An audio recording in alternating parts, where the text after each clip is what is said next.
성적 욕망을 느끼지 못하는 사람들이 있다는 것, 타인에 대한 육체적 매력과 즐거움을 추구하지 않는 사람들. 불가능해 보이겠지만 충분히 가능하고 이는 무성애라고 부른다. 무성애는 보이지도 않고 많은 사람이 알지 못한다. 육체적 욕망뿐만 아니라 관계를 유지하려는 필요를 느끼지 못하는 것으로 커플 중 한 사람이 그렇다면 커플은 극심한 스트레스에 시달린다. 연인 관계를 피하려고 하는 경우도 있다. 무성애는 순결과 종교적 신념의 결과인가? 그렇지 않다. 그냥 누구나 겪을 수 있는 자연스러운 것이다. 성적 지향이 없으며 성적 욕망을 느끼지 못하는 무성애자는 성적 욕망을 느끼지 않기 때문에 관계를 유지하고자 하는 필요를 느끼지 않는다. 이성과 동성 모두에게 매력을 느끼지 못하고 성적 지향도 없다. 이 모든 것들 때문에 무성애는 성적 무지향으로 여겨진다. 이 주제에 대해 대부분이 무지하고 관련 연구도 부족해 많은 사람들은 무성애자들의 성욕이 단지 억압되어 있다고 생각한다. 이가 정상의 범주에서 벗어난 건 사실이다. 왜냐하면 인간은 자연적으로 쾌락의 경험을 즐기기 위한 성욕을 느끼고 원한다면 아이를 가질 수도 있기 때문이다.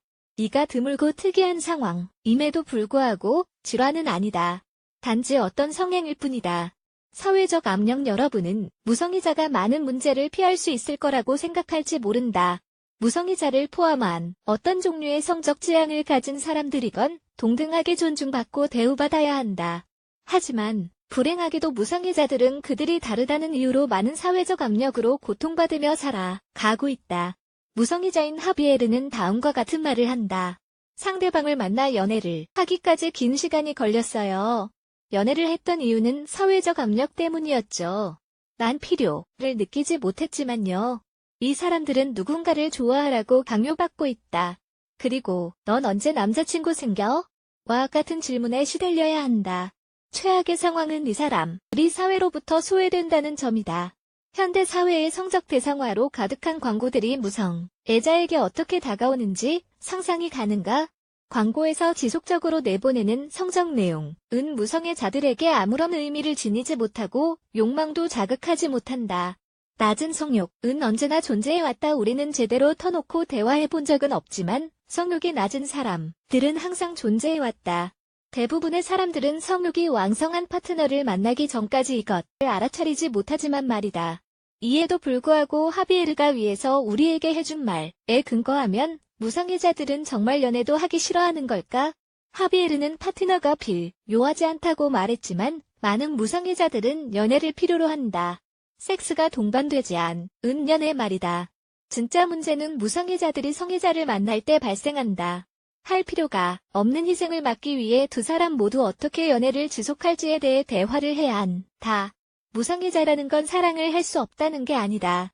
우리 모두는 애정을 필요로 하지만 모두가 섹스를 필요로 하는 건 아니다.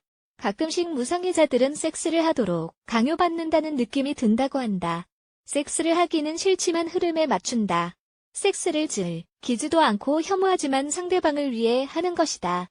이러한 이유 때문에 무성애자와 성애자 커플들은 대화를 하는 것이 필수적이다. 항상 소통이 제일 중요하지만 이 경우에는 더욱 그렇다. 한 퀴어 협회의 회장인 모세카 탈라는 이렇게 말한다.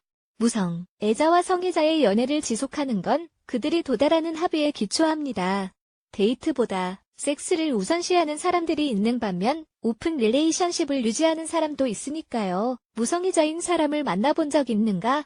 많은 사람들은 그들이 무성애자인지 모르고 단지 다른 사람에 대한 욕망이 없다고 알고 있다. 연애를 지속하기 위해 가장 중요한 게 있다면 두 사람 모두 이 상황에 대해 대화하고 모든 것이 최대한 잘 풀릴 수 있도록 노력해야 한다. 현실에서 도피하지 말고 내 자신의 소리를 내면 서로를 더 잘 이해하게 될 것이다.